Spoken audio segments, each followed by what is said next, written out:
berarti suara saya bisa diikuti ya.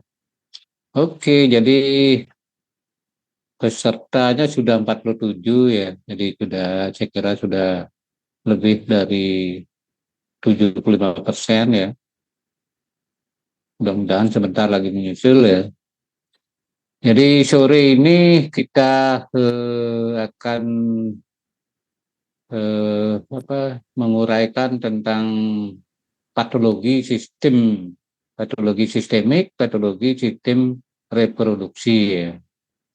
Jadi sebagaimana diketahui, patologi sistemik merupakan kelanjutan daripada patologi umum ya.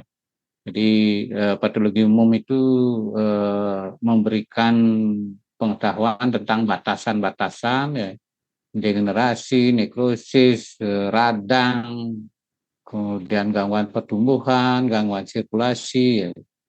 Itu yang terkait dengan diagnostik ya, diagnose ya.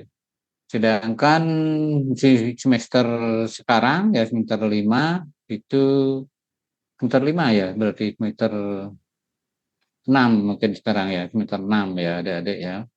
Jadi 5 dan 6 itu patologi sistemik ya. Karena memang sistem tubuh itu banyak ya, sehingga dibagi dua. Ada di semester 5, ada di semester 6 ya. Dibagi dua ya. Jadi untuk hari ini adalah patologi sistem reproduksi ya. Saya langsung share konten aja ya, apa yang menjadi lingkup daripada patologi sistemik khususnya reproduksi ya.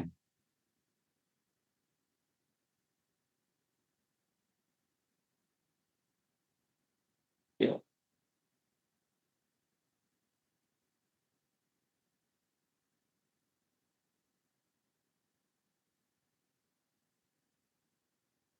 Ya, jadi patologi reproduksi, sistem reproduksi ya. Jadi sebagaimana diketahui, sistem reproduksi itu sangat rumit ya kalau dilihat pada hewan ya. Jadi karena berimpitan dengan sistem urinaria ya. Jadi sehingga kalau topik eh, antara keduanya sering disebut sebagai urogenitalia ya, genital ya. Jadi urinaria dan genital. Jadi genital itu adalah reproduksi ya. Nah, sistem reproduksi ada dua ya, yaitu jantan dan betina ya. Jadi jantan dan betina ya. Kemudian kalau pada manusia mungkin lebih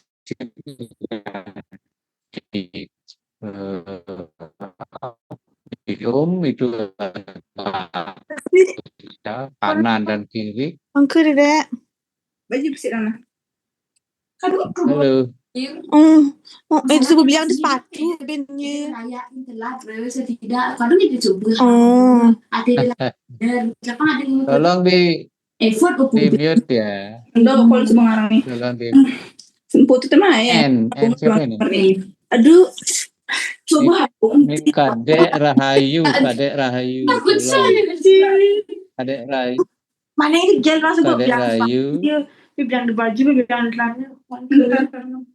Baju apa ini nanti sepatu semua mau terus. Kalau yang punya nomor telepon ya Kadek Rahayu. Kadek Rahayu. Sudah, Kadek Rahayu? Sudah. Di mute ya. Mohon maaf.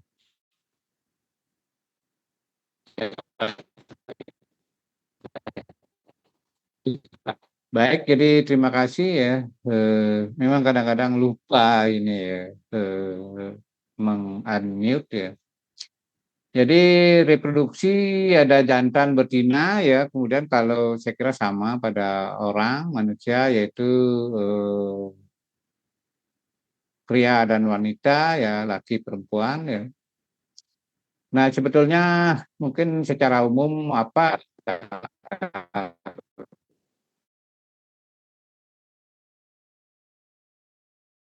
punah ya, jadi lain daripada regenerasi. Kemudian untuk hewan-hewan produksi ya, artinya penghasil susu, telur ya, itu memang diharapkan ini peningkatan populasi sehingga sistem reproduksi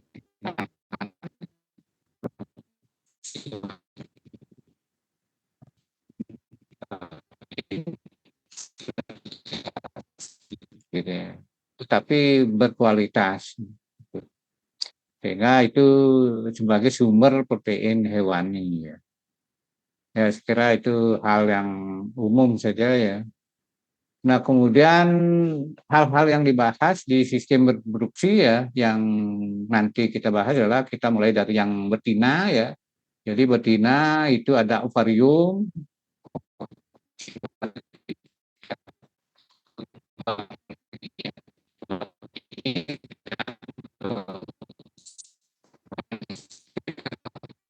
ya, itu bagian-bagian daripada sistem reproduksi yang betina. Sedangkan yang jantan ya, yang nanti kita bahas adalah testis ya. Jadi testis tentu ada bagian luar ya, kemudian ada yang bagian dalam ya, kemudian ada bagian testis.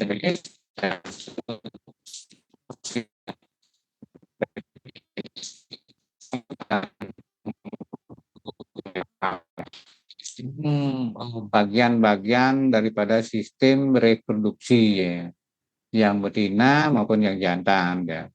Kemudian nanti patologinya mungkin tidak semua gitu ya, tetapi yang penting-penting nanti kita bahas ya sebagai pengetahuan umum tentang patologi sistem reproduksi ya. Jadi patologinya bisa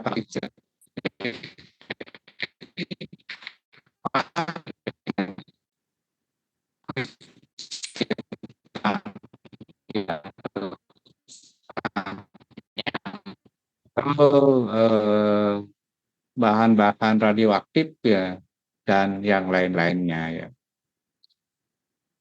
Nah, kita mulai dengan reproduksi betina ya. Jadi secara umum seperti ini ya. Jadi kalau kita gambarkan simple itu pada manusia ya. Jadi ada dua kornua uteri ya. Jadi leher rahim ya, yang memenang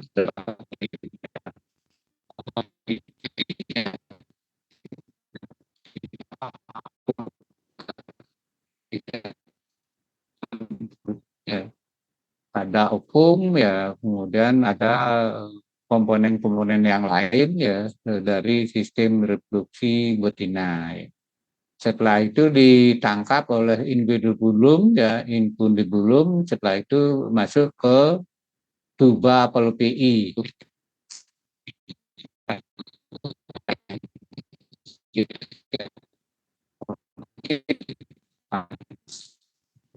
Jadi pemeliharaan hasil pembuahan spermatozoa dengan ovarium ya itu terjadi di uterus ya. Jadi uterus atau metrium ya, gitu. Metrium ya. Jadi ada endo, kemudian ada para.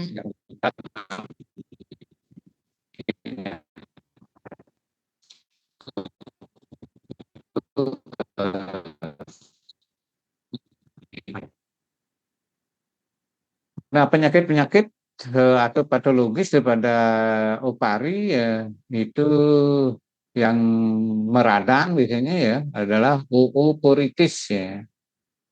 Jadi ooporitis itu adalah radang ovari ya, radang ovarium ya. Nah, kemudian OPD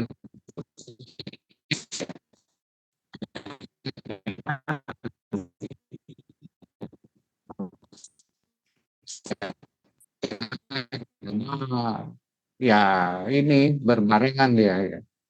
Jadi bisa karena agen infeksi yang hematogen ya, hematogen, kemudian akibat radang peritoneum itu penggantung usus ya. Jadi di sekitar saluran reproduksi ya. ya.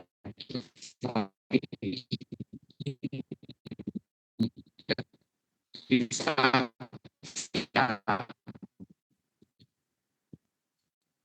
dibiarkan lama dia akan menimbulkan masalah ya. Jadi bisa membesar dia ya. Sehingga nanti mendesak daripada ovarium aslinya sehingga akan terjadi gangguan reproduksi ya. Jadi kista bisa di opari, bisa di salurannya. Ya. Kemudian ovaritis maupun salpingitis bisa karena kongenital. Ya. Jadi menurun dia. Jadi kalau menurun biasanya pada umur tertentu ya, pada usia tertentu ya, itu akan muncul ya, ada peradangan ya, baik ovaritis maupun salpingitis ya.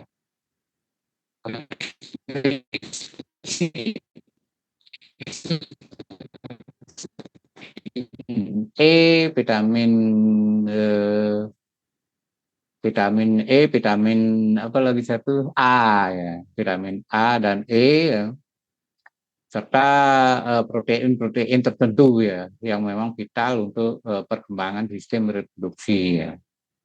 Jadi kalau ada kista baik di ovarium maupun di oviduct ya yang disebut salpingitis ya, itu biasanya gejalanya kolik gitu ya. Kolik kolik itu adalah rasa sakit yang sangat ya, rasa sangat di rongga abdomen ya. Jadi kalau ada kolik, istilah kolik itu adalah istilah umum ya, sama dengan diare ya. Jadi diare ya adalah gejala umum ya. Nanti penyebabnya harus ditelusuri. Begitu juga kolik ya. Jadi kolik salah satunya bisa karena kista. Ya. Kemudian bisa karena folikel menetap ya. Jadi folikel ovari ya. Jadi menetap dia sehingga terjadi nymphomania. Ya. Jadi estrusnya lama dia ya. Jadi estrusnya lama ya, itu merupakan berarti ada kemungkinan folikelnya menetap ya, persisten dia, persisten ya.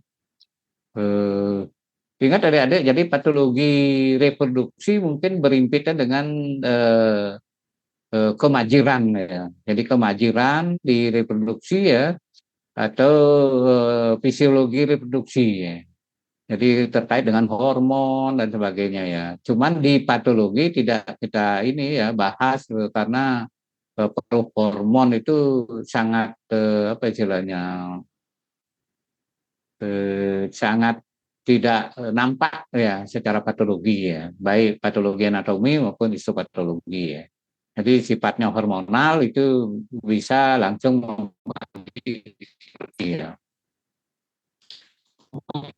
Itis ini sering ditemukan pada kuda dan sapi ya. Jadi baik penyebab yang dari hematogen maupun dari kista itu ya. Kemudian kalau ada eh, bakteri ya, bakteri biogenes ya. Jadi biogenes itu bakteri pembentuk nanah ya, pus ya, itu bisa menimbulkan piometra ya. Jadi piometra itu nanah di metrium sebetulnya ya. Tetapi mungkin awal.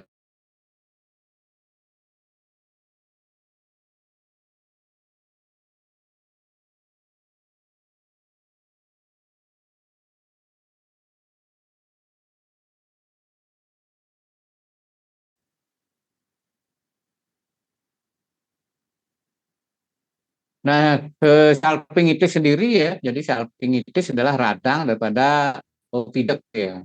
Jadi ya, jadi selain oparinya meradang, salpingnya radang yang jadi bukan oviductitis ya, dek, ya, tapi salpingitis ya. Jadi salpingitis itu radang ya, ingat ciri-ciri radang itu kan ada bengkak, ada kemerahan, ada dolor, kalor kan gitu ya. Tumor, bengkak, rubor, kemerahan, dolor, rasa sakit, kalor, panas ya, kemudian fungsulesa ya. Jadi yang sifat bengkaknya itu sering ini menimbulkan opidoknya tertutup ya. Jadi lumen opidok tertutup ya. Kalau meradang ya. Jadi salah satu itu adalah karena tadi tumor ya, tumor. Kemudian bisa menimbulkan kemajiran.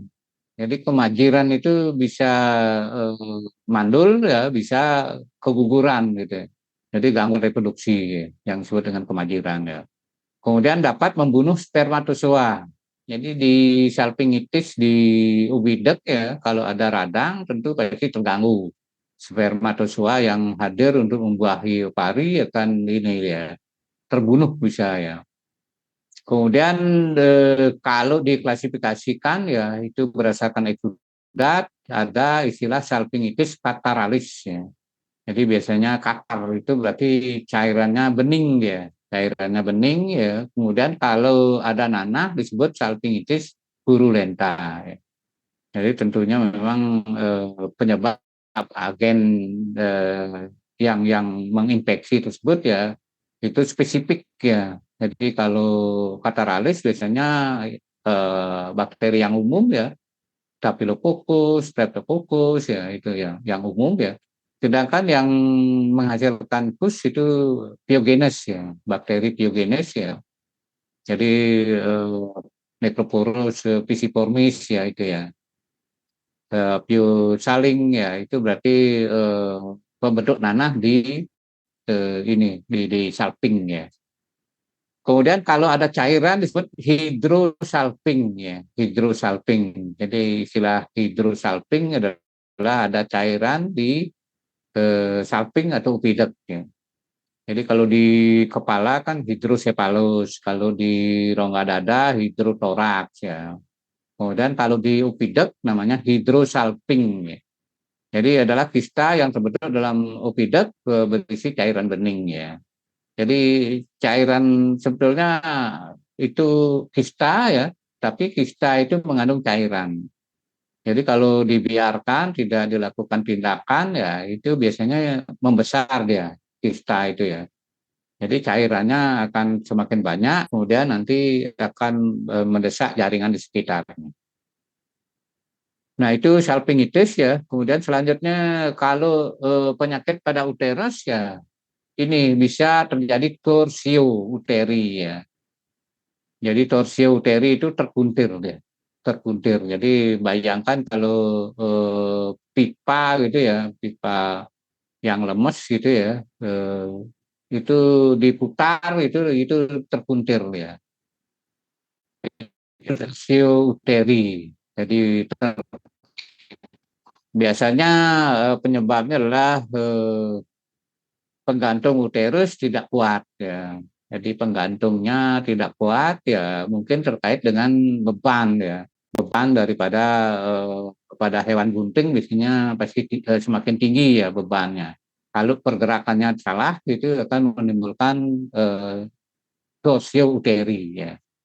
Jadi ya tentu umum ya itu disebabkan oleh korpus ya isi berlebihan ya. Jadi berlebihan itu artinya normal gitu ya. Kemudian tentu terkait juga dengan pergerakan ya. Pernah ada ide ya, sapi Bali itu semakin kecil gitu ya, semakin kecil badannya ya, sehingga daya jual dari peternak itu minim gitu ya, tidak untung, tidak banyak untung ya. Sehingga ada ide mengawinkan sapi Brahman gitu ya, sapi yang besar ya, itu dikawinkan dengan sapi Bali ya. Ingat sapi Bali itu keunggulannya sangat tahan terhadap ini ya. Jadi daerah kritis dia masih bisa hidup ya. Kemudian kualitas dagingnya paling tinggi ya. Kemudian apalagi sistem eh, kesuburannya, fertilitasnya itu tinggi gitu ya. Kalau di reproduksi pasti sudah diketahui ya. Nah itu mau dikawinkan dengan sapi yang tubuhnya besar ya, ternyata ini nanti dikhawatirkan ya. Jadi nanti berat fetusnya akan mengganggu uterus ya, bisa terjadi terpuntir, bisa terjadi ruptur ya itu ya. Nah selanjutnya ini ya, jadi ruptur uteri ya, itu salah satu yang dikhawatirkan ya. Jadi nanti melahirkan susah yang disebut dengan distokia. Jadi distokia adalah kesulitan melahirkan ya pada hewan. Jadi ruptur uteri juga bisa karena kontraksi uterus yang sangat kuat mekanis ya. Sehingga kalau untuk membantu melahirkan biasanya kan diberikan oksitosin ya. Jadi untuk meningkatkan kontraksi uterus ya. Tetapi dosisnya harus tidak berlebihan ya. Jadi kalau berlebihan nanti akan itu kuat ya. Itu akan menimbulkan ruptur uteri ya. Kemudian ya secara PA lumen bisa ditutupi oleh ini ya. Jadi karena ruptur ya tentu terjadi jaringan-jaringan nekrosis ya yang tingkat ini asiosa mengeju ya, terjadi perkejuan ya. Kemudian uterus ya itu juga bisa terjadi metroragia ya, ragi ya, disingkat menjadi metroragia ya. Sehingga nanti istilah-istilah ini tidak asing gitu ya, metroragia apa itu ya. Jangan sampai begitu ya seorang dokter hewan ya. Jadi metroragia adalah metriumnya mengalami pendarahan, hemoragis ya. Jadi perdarahan di dalam uterus ya. Biasanya sering terjadi traumatik saat melahirkan ya. Sapi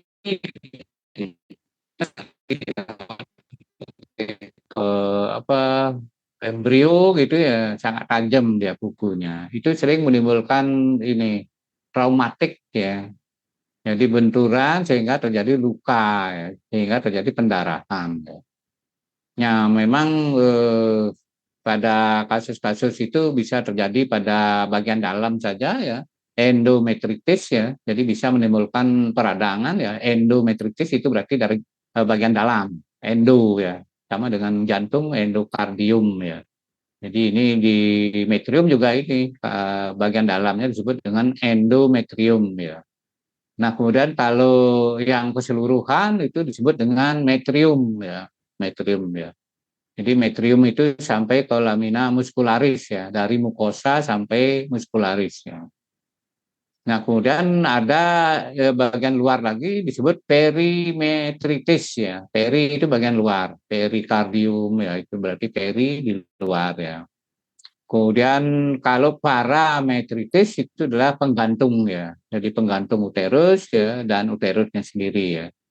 Jadi secara keseluruhan disebut dengan parametrium ya. Jadi kalau meradang disebut parametritis ya. Jadi penyebabnya adalah bisa karena agen-agen infeksi ya, dalam sistem reproduksi, kemudian bisa bakteri komensal ya. Ingat setiap ada mukosa ya, itu umum juga ada komensal ya. Jadi bakteri terutama di usus paling banyak itu ya, di usus ya yang E. coli itu ya, Escherichia coli ya itu komensal ya. Kemudian dia bersifat ini juga oportunitis ya, oportunistik ya. Jadi dia bisa ganas apabila memungkinkan gitu ya, memungkinkan karena suasana di dalam usus tidak seimbang dia menjadi ganas, patogen ya. Kemudian radang uterus juga bisa karena hormonal ya. Jadi hormonal tentu terkait dengan kontraksi biasanya ya. Jadi kontraksi meningkat dia akan bisa menyebabkan peradangan ya. Kemudian bisa karena faktor mekanik ya. Jadi tadi ya benturan ya, kemudian bisa karena ini hewan embrionya ya, embrionya bisa ini nendang dia ya. Apalagi kalau sapi, kuda gitu berarti walaupun embrio dia sudah tajam ininya ya, kukunya ya.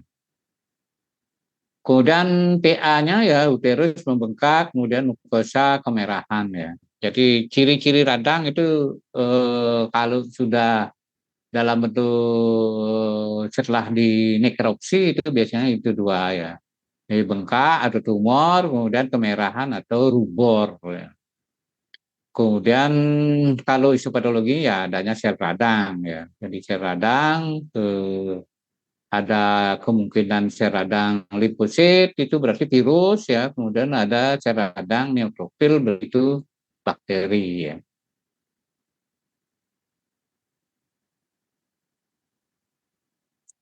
Nah kemudian uterus ya eh, biasanya terjadi karena flora normal ya.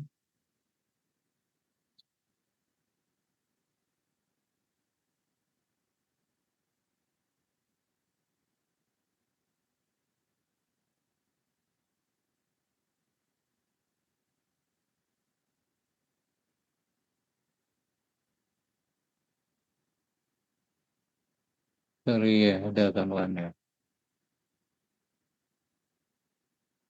Jadi,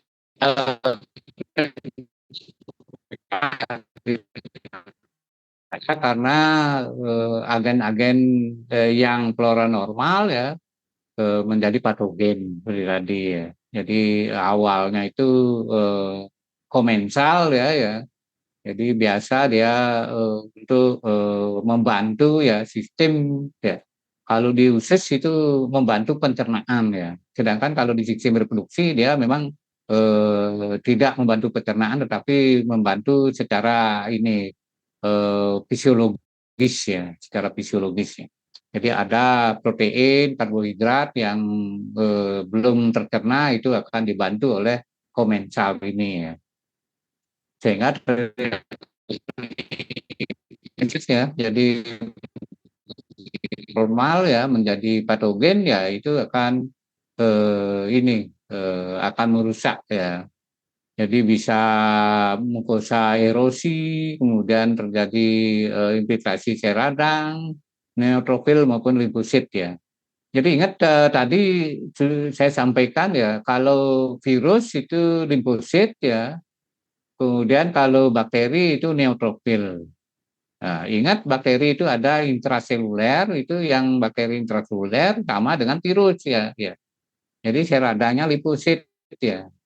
Nah, selain itu ya baik bakteri maupun virus kalau kronis kalau kronis dia pasti yang muncul adalah sel-sel limfosit ya. Jadi kalau neutrofil itu adalah istilahnya baru apa tentara balok satu gitu ya. Jadi begitu ada agen masuk dia akan apa merespon infeksi ya. Tereliminasi ya. Sehingga neutrofil itu sering disebut sel radang akut, sedangkan limfosit disebut sel radang kronis ya. Jadi ada istilah-istilah itu ya. Kemudian tumor ya. Jadi tumor pada uterus sangat jarang ya. Jadi ingat kalau pada sel-sel epitel cenderung terjadi karsinoma ya. Jadi kalau sel-sel berparenkim sarkoma ya. Sedangkan kalau yang jinak sama karsinoma ya, umpamanya adenoma gitu ya. Kemudian papiloma dan seterusnya ya. Segera adik-adik sudah ingat ya mengenai definisi peradangan ya. Kemudian patologi vagina dan vulva ya sering terjadi karena traumatik ya. Jadi pada saat melahirkan, terutama distokia, embrionya lebih besar ya, kan keluar dipaksa ya, akhirnya bisa terjadi traumatik ya, jadi luka ya. Sehingga itu bisa menimbulkan peradangan, peradangan vaginitis ya. Kemudian kalau dikontaminasi oleh kuman ya, tentu akan bisa menyebabkan nekrosis dia ya. Jadi kuman-kuman yang sering menyerang sistem reproduksi ya, vaginitis ya adalah Brucella, Vibrio fetus, Trichomonas ya, kemudian Trypanosoma, kemudian IBR ya, bovine tract, rhinotracheitis ya. IBR ya, infectious bovine rhinotracheosis ya. Kemudian di vagina juga bisa terjadi tumor ya. Jadi tumor yang di vagina ya mungkin adik-adik sering melihat di anjing jalanan gitu ya. Ada namanya pendiral sarkoma ya. Jadi pendiral sarkoma itu sebetulnya juga bisa terjadi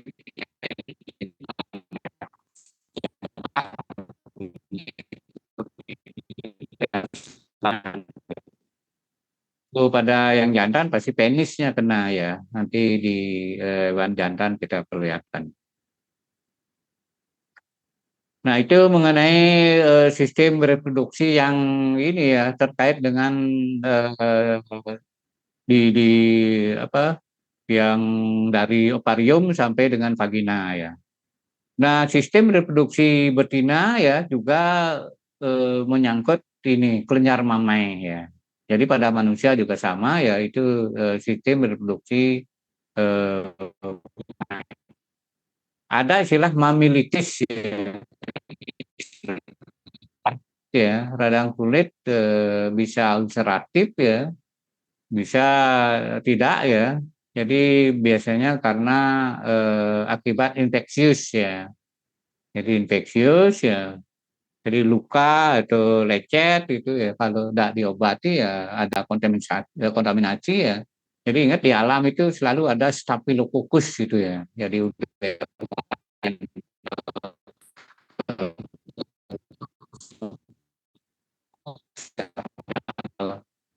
streptococcus ya itu ya. Sehingga itu sering yang mengkontaminasi ya. Kemudian itu bisa menyebabkan mamilitis ya. Nah, sedangkan mastitis itu adalah radang kelenjar mamai ya. Jadi jaringan mamai. Jadi kalau ambing ya istilah pada hewan itu kan ada ambing ya, ada puting ya itu ya. Jadi kalau ambing itu berarti mamilitis ya, sedangkan putingnya itu ya adalah mastitis ya. Nah, itu bisa penyebabnya adalah bakteri Streptococcus, Staphylococcus, kemudian kalau nekrosis ya tentu Pisiformis necroporus ya.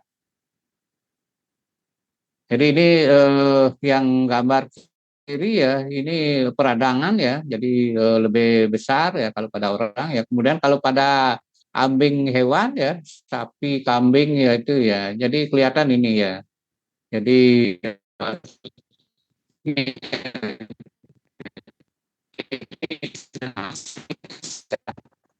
keseluruhan disebut dengan mamilitis ya.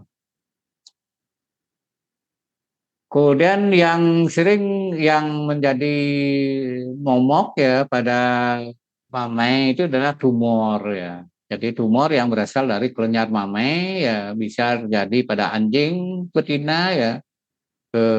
Sebetulnya pada anjing jantan juga bisa ya. Kemudian umur tua dengan gejala benjolan pada kelenjar mamai ya.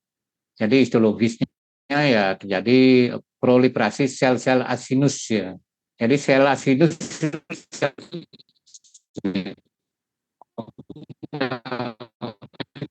jadi setiap ada kelenjar itu ada epitelnya ya. Itu akan menyebabkan ini mitosis dia ya dengan ukuran bervariasi. Jadi mitosis itu ada 4 tahap ya.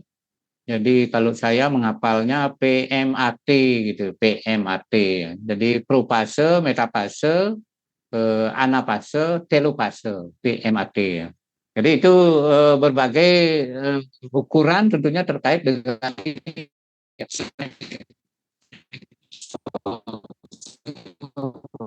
Mungkin dia masih ini tinggal membengkak saja ya. Kemudian kalau sudah metafase, meta itu berarti sudah beralih dia ya. Jadi berbentuk oval ya. Kemudian anafase itu sudah terpisah dia ya. Kemudian terpisah ya, tetapi belum dewasa. Kemudian telofase itu sudah ini. Jadi sudah menjadi sel-sel baru ya. Itu tahapan mitosis ya. Jadi sekira adik-adik sudah mempelajari pada kuliah yang lain ya, mitosis dengan tahapannya ya. Nah ini contoh daripada kelenjar mamai yang mengalami ini adenokarsinoma. Ya.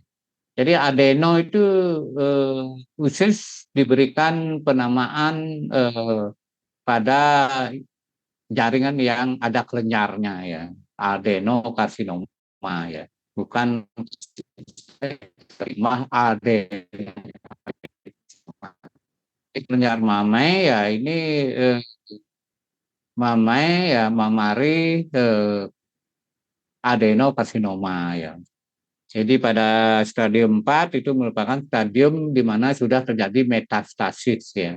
Jadi sudah kotak dia ya, bagian-bagian daripada mitosis sel itu ya. Kemudian bisa ke jaringan paru-paru dan sumsum tulang ya. Nah ini kalau pada hewan ya ini ya. Jadi ada kelenjar mamainya sangat ini dia. Jadi sudah terbentuk jaringan baru ya. Jadi kelenjar mamai ya.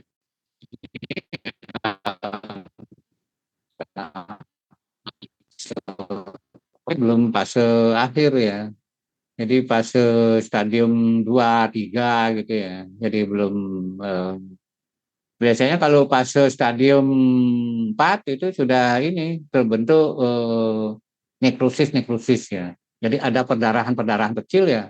Ingat sistem jaringan tumor itu sistem sirkulasinya meningkat di sana ya.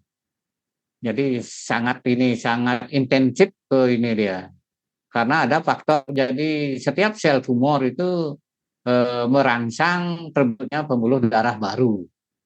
Jadi ada penelitian PEGF ya, saat ini ya, bahwa sel tumor itu mengandung PEGF ya, yang merangsang terbentuknya pembuluh darah yang intensif di sana ya. Sehingga kalau dalam fase stadium lanjut ya itu terjadi perdarahan ya. Nah ini asinus ya, jadi ada lumen gitu ya. Jadi ini ada epitelnya ya di setiap lumen itu ya. Itu akan mengalami mitosis ya. Kemudian ini lagi ya lebih parah lagi ya,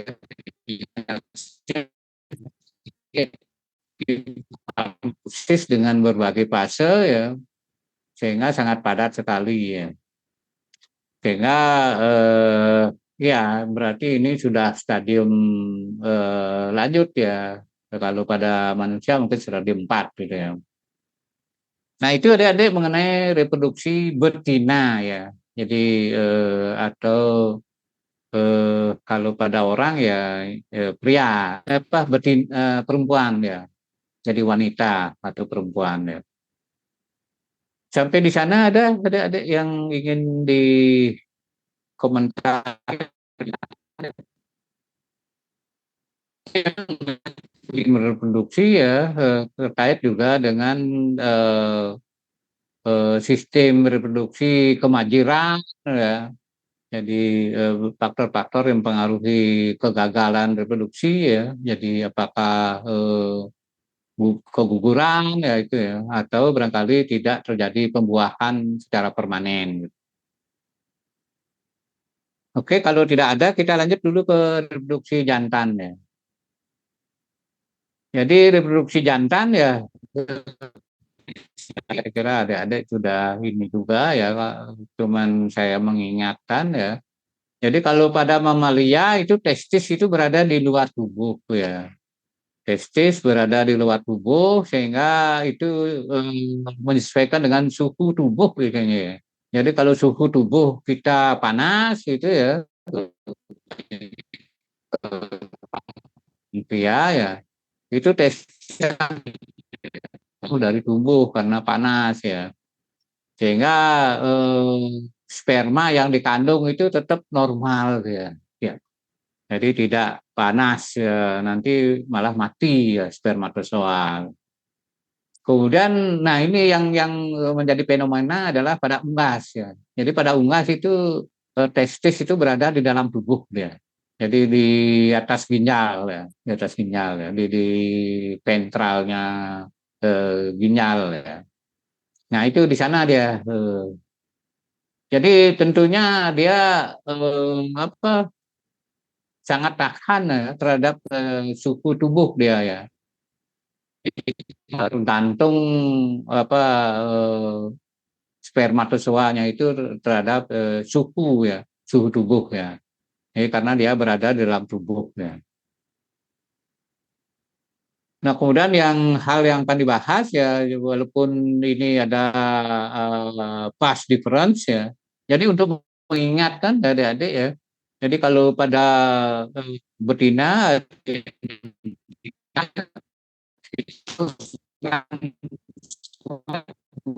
atau tuba palupii ya.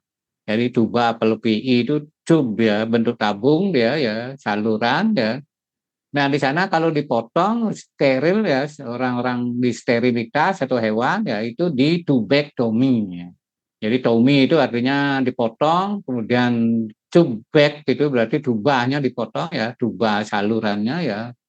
Tubektomi itu pada wanita ya atau pada yang jantan, pada betina ya, pada hewan ya.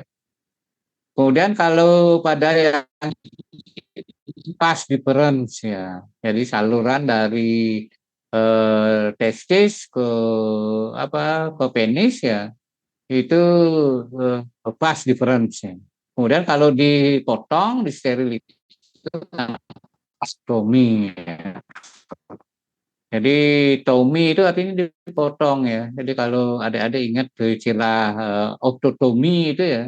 Jadi kalau menangkap cecak itu ya, otomatis dia ekornya terputus ya. Itu namanya ototomi ya. Jadi terpotong otomatis dia ya. Sedangkan kalau vasektomi maupun tubektomi itu dikeluarkan ya. Jadi ada egg-nya, tube egg ya. Nah, kemudian kalau mungkin istilah yang lebih umum di bedah itu ya, ada histerektomi ya. Histerektomi dan upariektomi ya. Ya, sebenarnya itu sistem ini reproduksinya dipotong ya. Jadi baik upariektomi, histerektomi ya.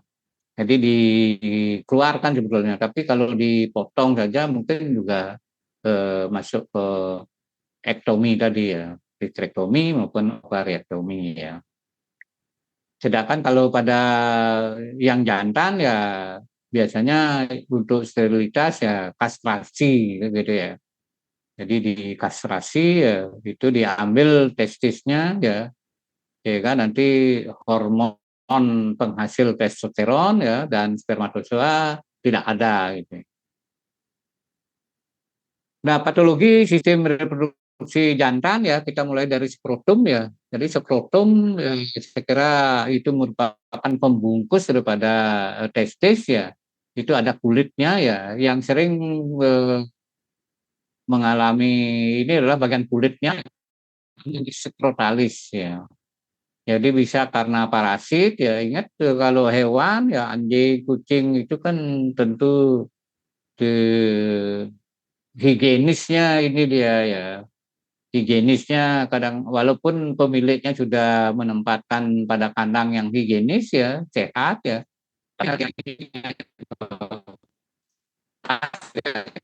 Akibat kubangan ya. Sehingga nanti ya bisa terinfeksi oleh parasit ya, Coreoptes, jamur, kemudian bakteri dan sebagainya ya. Kemudian di bagian dalam itu ada namanya tunika vaginalis ya, tunika vaginalis ya. Jadi kalau bagian luar kulit itu dermatitis ya, sedangkan di dalamnya itu bisa terjadi peradangan. Jadi bisa tembus dari kulit ke dalam itu ya. Apalagi umpamanya demodex ya itu ya. Jadi demodex pada skrotum ya itu bisa ini ya. Bisa nembus ke tunika vaginalis ya. Jadi lapisan dalam daripada skrotum ya. Sering ditemukan pada kasus penyakit brucellosis, trypanosomiasis ya, kemudian perioditis ya. Kemudian pada penis ya, itu sering terjadi namanya mikropenis ya. Jadi mikropenis itu bisa hormonal ya. Jadi kalau banyak diberikan estrogen ya, dulu dilaporkan ada kasus ini ya pada orang ya. Jadi kebetulan saya ikut membimbing ya S3 yang meneliti tentang pengaruh ini ya pemberian makanan saya. Kemudian di mana ayam tersebut ya itu sering ini pertumbuhannya dirangsang dengan pemberian estrogen ya. Jadi biasanya prostaglandin ya, diberikan ya itu. Sehingga nanti begitu belum tereliminasi dia masih ini sudah dipotong ya dimakan ya. Nah ini bisa menyebabkan mikropenis ya. Jadi estrogennya tinggi ya. Jadi seorang dokter andrologi yang ini ya membimbing ya ini idenya beliau ya. Jadi anak-anak pasiennya semua mikropenis gitu ya. Setelah ditelusuri ternyata makanannya ini ya, jadi makanan goreng yang ada sayapnya ya. Jadi ternyata sayap itu paling tinggi ininya ayam yang diberikan prostaglandin ya. Karena memang di bawah sayap di ini ya disuntikkan ya. Gitu. Jadi sehingga ayamnya cepat besar gitu ya, kemudian lemaknya banyak gitu ya. Nah ini disenangi anak-anak ya itu akan terjadi mikropenis ya. Kemudian ada hipoplasia penis ya. Jadi hipoplasia itu berkembang penisnya tapi tidak pernah mencapai normal ya. Hipoplasia ya. Jadi di kuliah gangguan pertumbuhan mungkin pernah saya sampaikan hipoplasia, ada aplasia, agenesis ya. Jadi hipoplasia tumbuh dia tetapi tidak pernah mencapai ukuran normal ya. Itu sering terjadi pada kasus kastrasi yang dini ya. Jadi kastrasi dini tentunya testis tidak menghasilkan testosteron yang maksimal. Sehingga perkembangan penisnya tidak maksimal, terjadi hipoplasia. Kemudian yang sering terjadi pada penis juga pada balanitis ya. Jadi balanitis itu adalah radang gland penis ya. Jadi pada gland itu artinya kepala gitu ya. Terjadi peradangan ya. Jadi biasanya pasti disertai dengan radang prepucium. Jadi kulit pembungkusnya itu ya, yang disebut dengan postitis ya. Jadi yang jelas adik-adik nanti ya memahami lah gitu ya. Ada balanitis, ada positis ya. Walaupun kejadiannya pasti secara ini simultan balanopostitis ya. Jadi radang penis dan prepucium ya. Jadi kejadiannya yang umum adalah ini balanopostitis ya.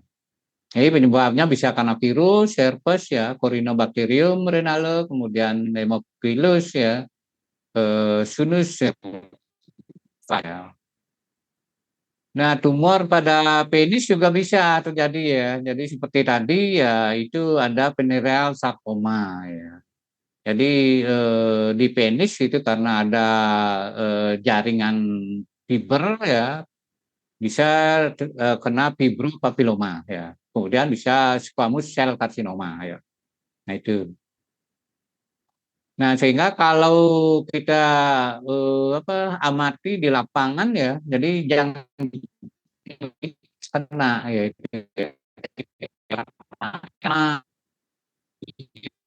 itulah canine transmissible venereal tumor ya, CTTT ya. Jadi itu kalau di Indonesia kan venereal sarcoma gitu ya, venereal sarcoma ya. Jadi ingat ini sarkoma ya, dia tidak karsinoma ya. Sehingga benar jurnal menyebutkan, ada salah satu jurnal menyebutkan bahwa bisa sembuh sendiri dia. Walaupun dia tumor tetapi bisa sembuh sendiri ya. Baik pada yang jantan maupun yang betina ya. Tetapi tentu terkait juga dengan faktor-faktor predisposisi ya. Pakan,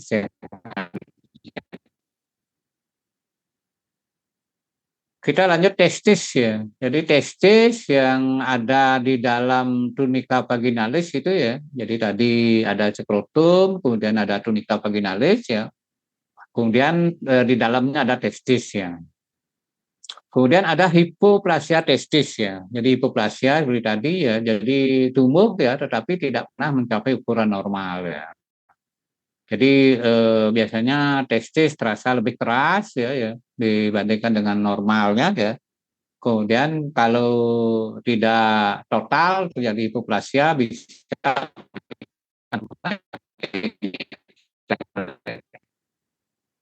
secara histopatologi tubulis meniperi akan ini.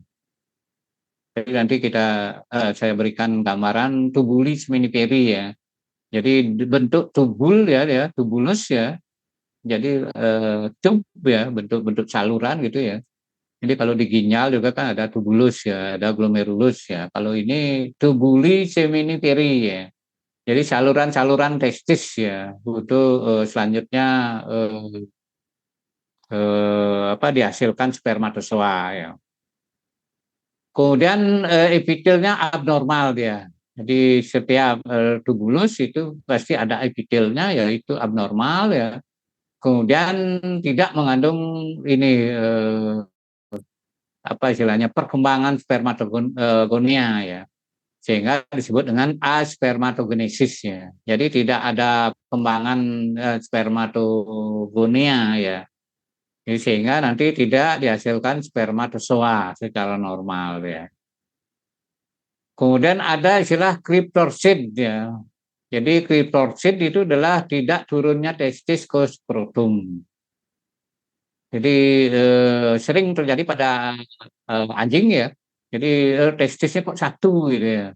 Kalau pada orang kan ada juga ya. Nggak tahu ininya prevalensinya banyak apa tidak ya. Itu jadi saya juga punya beberapa teman ya. Jadi satu turun ya, yang lain di dalam tubuh dia. Ingat di antara abdomen dengan kantong skrotum itu ada namanya kanalis inguinalis ya. Jadi kanalis inguinalis ya. Jadi kalau itu menyempit itu bisa ini tersangkut di testisnya dalam tubuh ya. Jadi penyebabnya bisa karena keturunan ya dan cenderung terjadi unilateral. Jadi unilateral itu artinya satu saja ya. Karena kalau dua itu bilateral ya. Jadi ini unilateral ya. Jadi salah satu saja ya. Jadi biasanya terjadi pada kanalis inguinalis ya. Jadi pada lumen itu ya. Kemudian radang pada testis ya itu horitis ya. Jadi horitis ya itu bisa karena agen infeksi ya. Kemudian tentu agen infeksi yang hematogen biasanya. Jadi dalam sistem sirkulasi ya, karena testis itu kan dilapisi oleh skrotum, kemudian tunika vaginalis ya. Itu sangat kuat ya sehingga ya jarang langsung ya pasti di hematogen ya. Kemudian peradangan interstitialis ada ya. Kemudian interstitialis itu artinya limfosit ya, sel radang itu pada tubulis seminiperi, tubulus recti, ductus efferentia ya. Jadi ductus efferentia itu ductus itu saluran ya, ductus ya. Efferen itu berarti keluar ya. Jadi saluran keluar daripada spermatozoa itu ya. Kemudian ada orgitis intertubuler ya. Jadi biasanya terjadi granulomatosa ya. Ada granul ya, ada granul yang berkembang menjadi suatu jaringan besar. Biasanya cenderung karena kronis biasanya granulomatosa ya. Kemudian ada neutrofil, limfosit, tubulis seminiperi ya. Kemudian ada orgitis yang memang parah gitu ya. Yang paling parah adalah nekrotikan ya. Jadi nekrosis dia, ada kematian jaringan di sana ya. Biasanya karena agen brucellosis ya. Brucella abortus ya, Brucella bang ya dan sebagainya ya. Brucella species ya. Penyakitnya disebut brucellosis. Nah ini ada ya, jadi gambaran tubuli seminiperi ya. Jadi ini ya tubuli seminiperi ya, jadi tubulus ya. Kemudian ini yang bagian luar ini disebut dengan epididymis ya, epididymis ya. Nah ini setelah itu baru pars deferens ya. Jadi ini tubuli seminiperi ya. Itu ya. Nah kemudian kalau spermatogonia sehingga di pembentukan spermatogonia ya. Kemudian semakin ke dalam, semakin dewasa dia. Sehingga bagian paling dalam inilah tempat spermatozoa yang siap untuk disalurkan ke tubulus seminiferi ya. Jadi tubulus seminiferi kemudian nanti masuk ke epididymis, kemudian masuk ke vas deferens ya. Nah itu sistem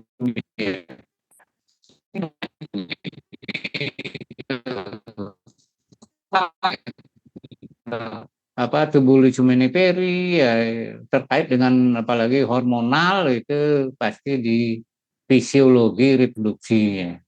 Jadi kita tidak membahas itu ya, itu sudah dibicarakan di fisiologi reproduksi ya. Jadi kita melihat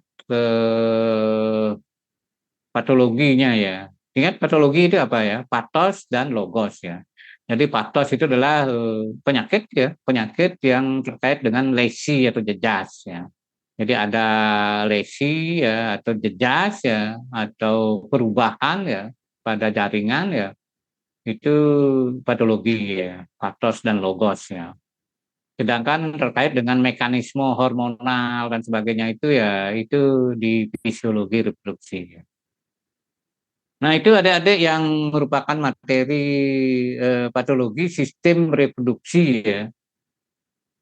Jadi nanti PP ya,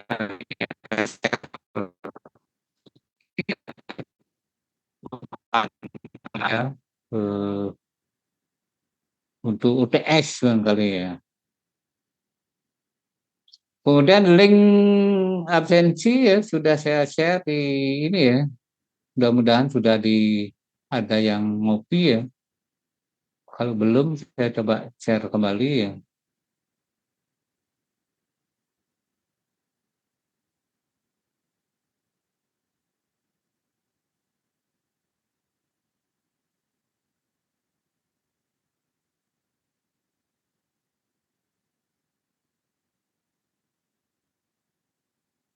Nah, itu jadi sudah saya share link presensinya, silakan absen ya, sehingga nanti untuk capaian 80% ya ikut kuliah ya itu dari ini ya absensi tersebut ya.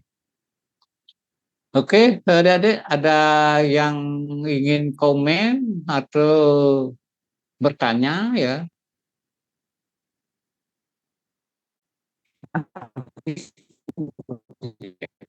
Jadi ada janji. Saya kira kita ya kedokteran hewan ya itu bisa ilmunya digunakan sendiri untuk diri sendiri ya terkait dengan patologi-patologi sistem apa saja ya termasuk reproduksi ya sehingga nanti kita bisa lebih menjaga kesehatan ya semua sistem yang ada di dalam tubuh kita ya. Ada. Jadi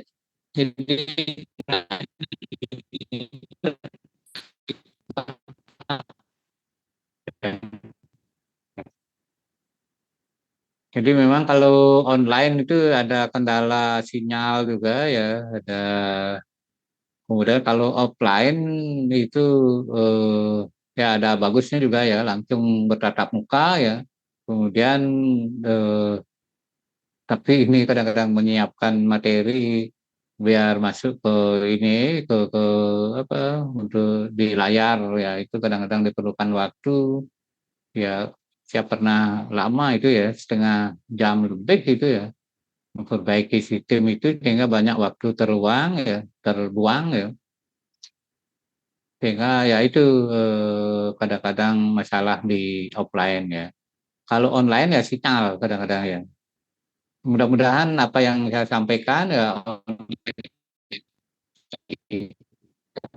jadi kalau 40% nanti setelah dibaca PPT-nya menjadi 70% ya, kemudian setelah digabungkan dengan apa buku yang ada, textbook gitu ya, itu bisa ya 90% sampai 100% gitu ya, materi patologis sistem reproduksi bisa ditangkap ya, dipahami ya. Gimana adik-adik? Ada, kalau tidak ada pertanyaan ya terkait dengan minggu depan itu ini ya, CBL ya. Jadi saya sendiri tidak ada apa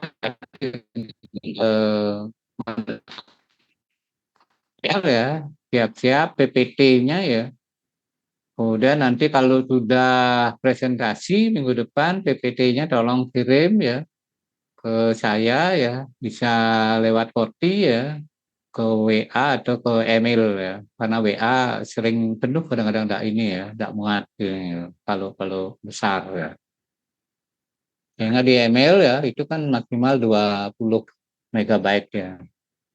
Kalau lebih dari itu juga ini ditolak oleh ini ya. Kalau bentuk Google Form gitu ya bisa ya. Google Form, Google Drive ya, bukan Google Form ya, Google Drive ya. Itu bisa ya. Oke, adik-adik gimana? Ada komen atau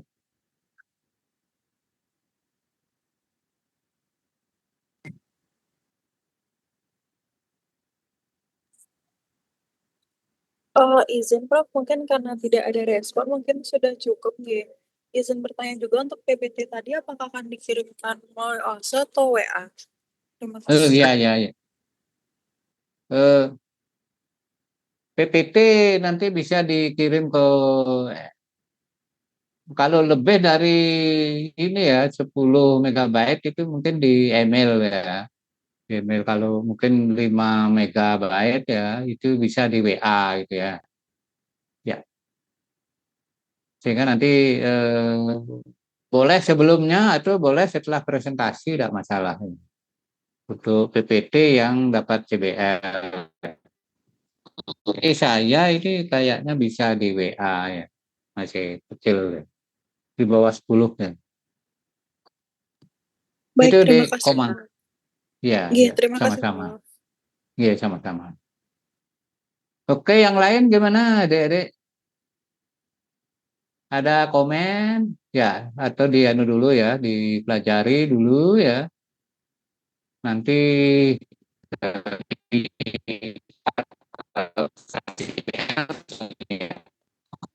itu sama ya, jam segini ya, CBL-nya ya. Minggu depan. Minggu depan ya. Berarti 2 minggu lagi ya mungkin ya. Nanti lihat jadwalnya ya. Minggu depan kayaknya yang kelas AC. Saya ada hafal ini ya jadwalnya karena ada patum, ada manajemen babi ya itu ya. Oke, kalau tidak ada ya terima kasih adik-adik ya atas terutama DPB ya yang mengkoordinasikan sehingga perkuliahan sore ini bisa berjalan ya. Dan salam sehat buat semuanya ya. Sampai ketemu pada pertemuan berikutnya. Ya, selamat sore.